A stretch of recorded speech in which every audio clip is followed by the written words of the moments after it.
Hello friends, hope you are doing well wherever you are right now.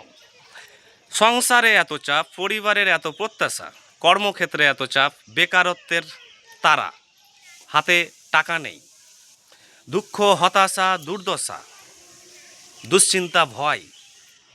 এদিকে political জগৎ, এদিকে এক সরকার 15 বছর রাজত্ব করে ম্যাসিভ পরিমাণে করাপশান রেখে গেছে, অ্যানার্কি রেখে গেছে, অরাজকতা, ললেসনেস থেকে শুরু করে এক্সপ্লয়টেশন থেকে শুরু করে সব রেখে গেছে previous government.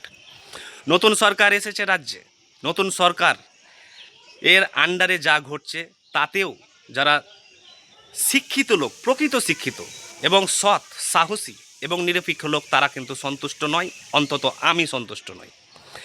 Because the same pattern, we can see the same pattern is under way, একই জিনিস হতে চলেছে।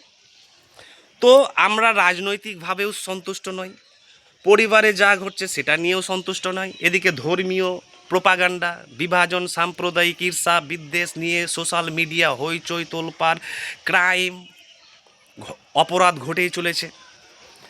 তো এত কিছুর মাঝে আমাদের জীবনকে কিভাবে সর্বদা অনুপ্রাণিত, সতেজ রাখব, তার জন্য আমি যদি কোনো একটি পক্ষ অবলম্বন করি, যে কোনো, সেটা এই দল সেই দল হতে পারে বা এই ধর্ম সেই ধর্ম, সেটার হয়তো কিছুটা উন্নতি হতে পারে, কিন্তু আমার সমাজের সার্বিক উন্নয়ন হবে না, আমার দেশের সার্বিক উন্নয়ন হবে না। আমি চাই প্রত্যেকটি মানুষকে ভালো রাখতে, আমি চাই প্রত্যেকটি ফ্যামিলির উন্নতি হোক। কারণ প্রত্যেকে মানুষ, ধর্ম দিয়ে যদি বিচার করি, কারো রাজনৈতিক চিন্তাধারা দিয়ে যদি কাউকে বিচার করি, তাহলে আমাদের পূর্ণাঙ্গ বিচার হবে না। আমাদের সমস্ত কিছু ভুলে বিচার করতে হবে যে মানুষটা কি পীড়িত, দুঃখে আছে। সব ধর্মেই খারাপ লোক আছে, ভালো লোক যেমন আছে খারাপ লোকও আছে, সব ধর্মেই, সব রাজনৈতিক দলে, এবং খারাপ লোকের সংখ্যা সবচেয়ে বেশি। তাই সমাজে এত দ্বন্দ্ব, কলহ, বিবাদ, ক্রাইম, অপরাধ, বৈষম্য, শোষণ, উৎপীড়ন, নিপীড়ন। তাহলে আমি তো হ্যাপি নই, I am not happy with the way things are happening both in the state and at the centre. অর্থাৎ রাজ্য এবং কেন্দ্রে যেভাবে জিনিস ঘটছে, রাজনৈতিক জীবন হোক, জগৎ হোক, ধর্মীয় জগৎ হোক, ফ্যামিলিগত জগৎ হোক, আমি কিন্তু মোটেই ভালো নেই এই যা দেখছি। আমি চাই চেঞ্জেস, চাই তো চেঞ্জ করব। তো আমরা চাইছি যে রাজনৈতিক নেতা নেত্রীরা আসুক, মহাত্মা গান্ধী আসুক, নেতাজি আসুক, চেঞ্জ কেউ করবে না। We have to change things that are happening around us.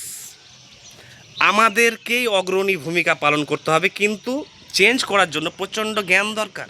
সোসাইটিকে বুঝতে হবে, রিলিজিয়ানকে বুঝতে হবে, পলিটিক্সকে বুঝতে হবে, ফ্যামিলিকে বুঝতে হবে। চারটিখানি জিনিস নয়, এত কিছু বুঝবো কিভাবে? তার জন্য আমাকে প্রচুর পরিমাণে পড়াশোনা করতে হবে। অর্থাৎ পলিটিক্যাল সায়েন্স বলুন, হিস্ট্রি বলুন, লিটারেচার বলুন, রিলিজিয়ান বলুন, ফিলোসফি বলুন, বিজ্ঞান বলুন, আমাকে প্রচুর পড়াশোনা করতে হবে। পড়াশোনা ছাড়া আমি বড় মাপের চিন্তাবিদ হতে পারবো না, বড় মাপের দ্রষ্টা হতে পারবো না, বড় মাপের আমি লিডার হতে পারবো না, ফার সাইটেড হতে পারবো না, লিবারাল হতে পারবো না, ইউনিভার্সাল হতে পারবো না।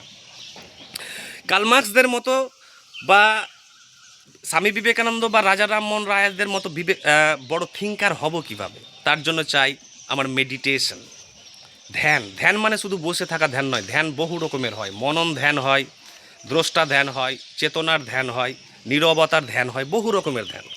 ধ্যানের মাধ্যমে যে উপলব্ধি আসে, যে জ্ঞান উন্মোচিত হয় আমার চেতনায়, সেই জ্ঞান খুব বড় মাপের জ্ঞান, সেই উপলব্ধি খুব বড় মাপের উপলব্ধি।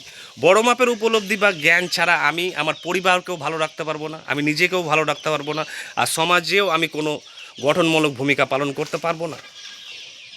তাই আমার দরকার দিনের পর দিন অন্বেষণ, পড়াশোনা।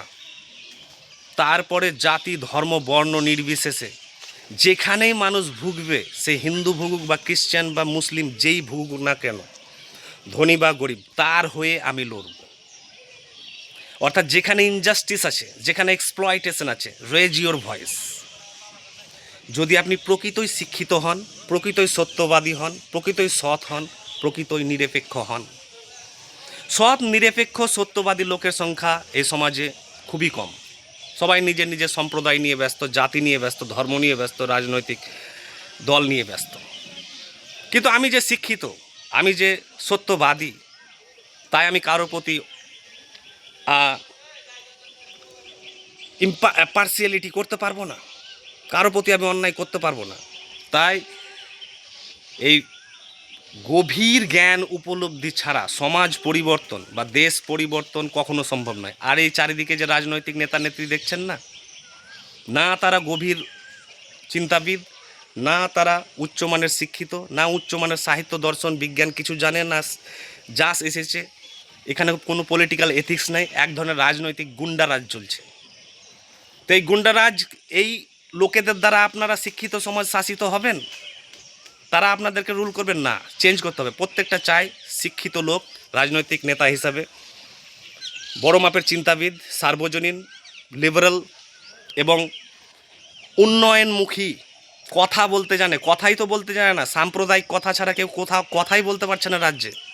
সব কথাই এদের সাম্প্রদায়িক কথা, শুধু ধর্মীয় উস্কানিমূলক কথা, শুধু এই সম্প্রদায়কে মারো, এই সম্প্রদায়কে ভোগাও, শুধু আমরা এসছি তোমরা ভোট দাওনি তাই তোমাদের কোনো উন্নয়ন করবে না। এগুলো রাজনৈতিক নেতা নেত্রী? এরা অশিক্ষিত লোক, অজ্ঞ লোক।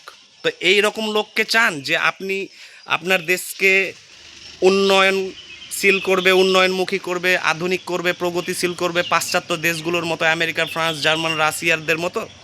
এইসব লোক দিয়ে হবে যারা কথা বলতে যায় না, যাদের কোনো পলিটিক্যাল এথিক্স নেই। তাই সময় এসেছে চেঞ্জের। চেঞ্জ সর্বদা ঘটছে, আর চেঞ্জ পলিটিক্যাল লেভেলে হবে, স্পিরিচুয়াল লেভেলে হবে, সোশ্যাল লেভেলে হবে, ব্যক্তি লেভেলে হবে, পরিবার লেভেলে।